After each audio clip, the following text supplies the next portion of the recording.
Hey people, so this is going to be a review of the Black Cherry collection from Primark. So this includes a face palette, an eyeshadow palette, 2 lipsticks and then 1 liquid lip. So first I am actually going to get into the face palette.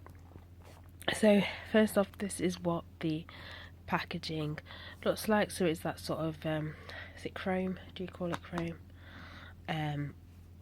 Coloured packaging, and yeah, and it just says Glow Looks Black Cherry PS Blush and Highlight. So this contains 3 blushes and 2 highlighters,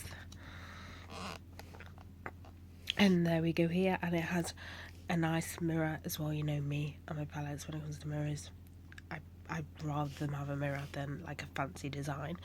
So first off, we will talk about the highlighters. Now the highlighters are on the sort of,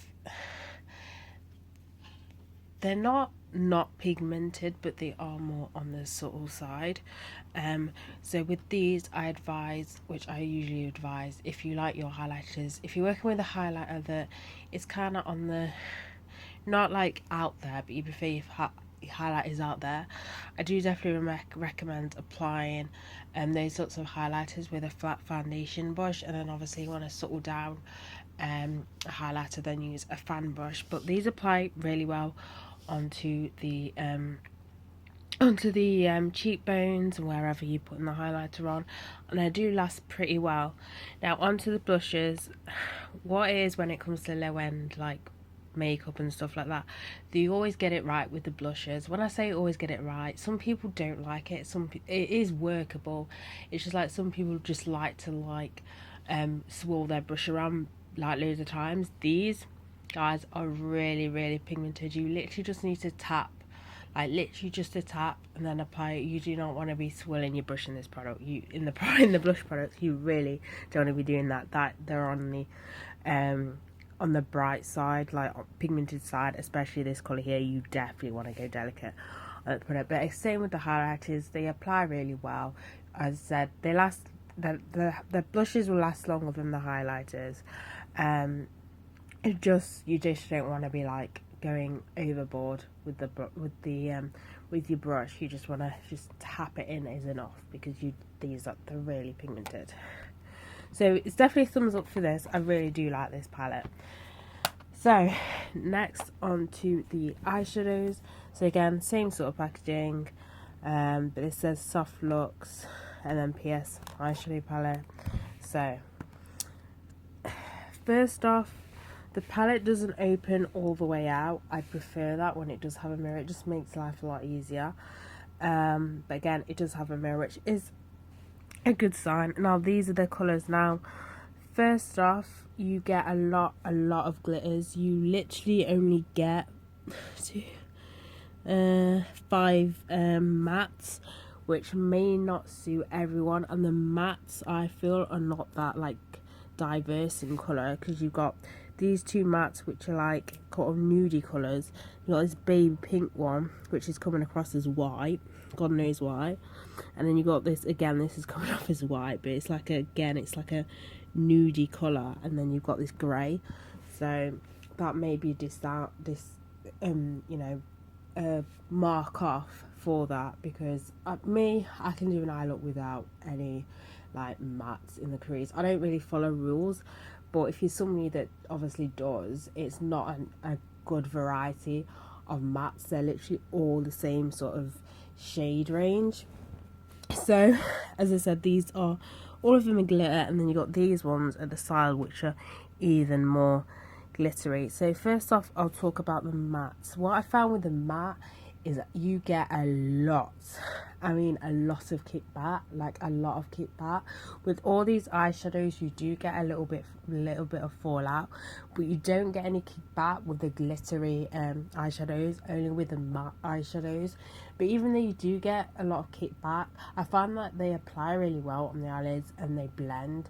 They're not drying at all, because sometimes what I find with matte eyeshadows, if they are like, get a lot of kickback, they tend to not apply really well on the eyelids, but these actually do. So there's thumbs up to the mattes, but you do get kickback. If that, I mean, kickback doesn't really matter. And then I said you do get the fallout, but it's not too much fallout.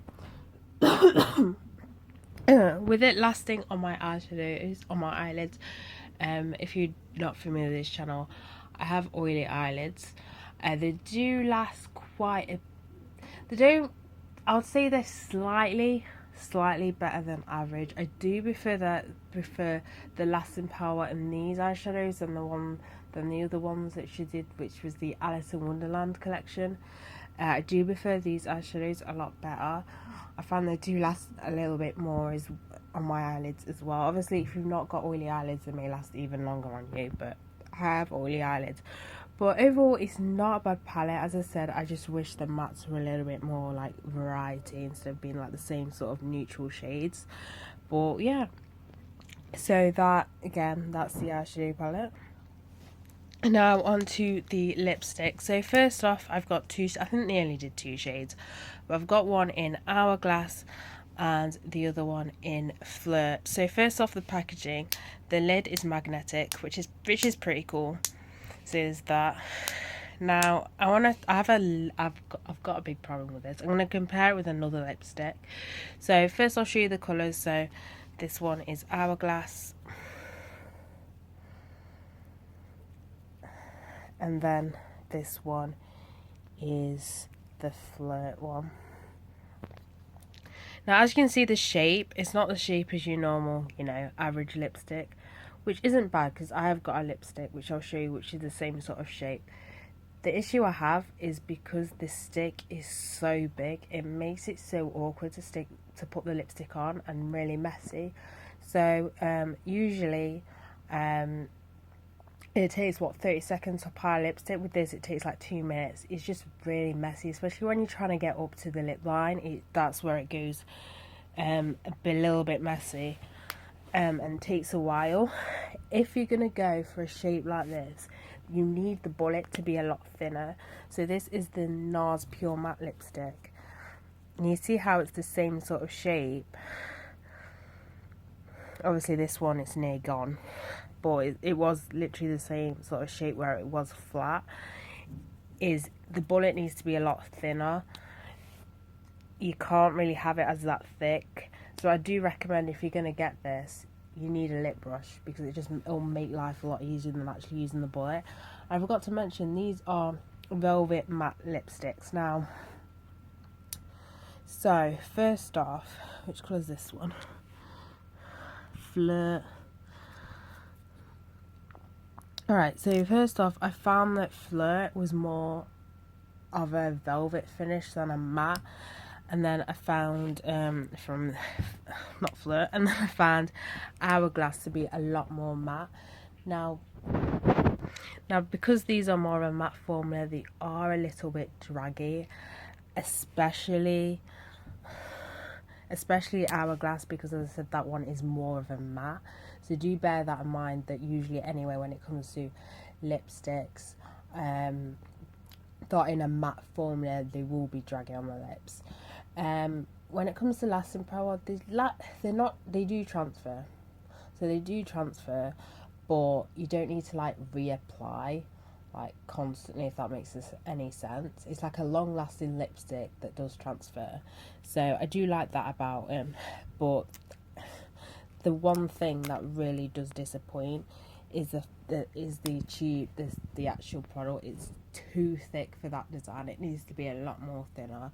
So if you're still interested, then maybe try it with a lip brush. Personally, I've not done that. I don't know how it'll work, because as I said, these are a matte formula sticks. So I don't know if it'll work well using a lip brush, but the actual bullets are just too thick for that sort of design. And then finally we have the liquid lip glaze. So this is like a gloss thing. This one's a weird one. So when you apply it, it's brown, but as it wears away, you get that like purple, that deep purple undertone come through, which is a bit odd, but I thought I'd just mention that to you guys. This is in the shade Passion. I can't remember if we've got another colour of this, so just bear that in mind, that it does look brown. It is technically brown, but with like a hint of that dark purple, so when it does start to wear away, you will see that purple, but it does give a cool effect, because around the lip line it then looks like you've got you know, a lip liner. This is very, very thick. It felt like I was applying liquid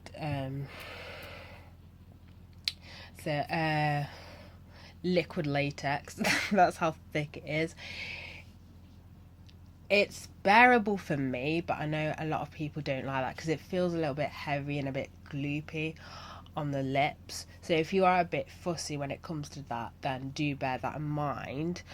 But I will say that Passion is close to the colour of Fleur. As I said, this is more of a brand, but you know, it wears down to that to the same colour as Fleur. So if you don't want to get the lipstick because you got off put by it, then use this, because what you could do is just apply it all over the lips, then kind of get tissue and like kiss all over it, just to kiss all over it, but you know, just to transfer some of that brown colour so you can see that purple come through. Well, yeah, it is quite thick, so it's not for everyone. And again, I will say the lipsticks lasted a little bit more than this, but it still has that thing where you don't necessarily need to kind of apply it like after every meal or after every snack that you do have, or after every drink that you have. But yeah, that is basically it for the review. So overall, I do really like the face palette. I don't see any problems. I don't have any problems with it whatsoever. The eyeshadow palette is just a shame that the mattes aren't, you know, a variety of matte colour shades are all sort of the same sort of like shade range sort of thing. The lipsticks, these are the ones I least like, just because of how thick the bullet is. It just takes the mick to apply, and it's just really messy. So it's one of those things that I definitely would not be reaching for as often. And then there's this, which is okay, but if you don't like the thick feeling of something on your lips, then this definitely isn't I definitely don't recommend that you pick this up. So that is it for this review. So bye guys.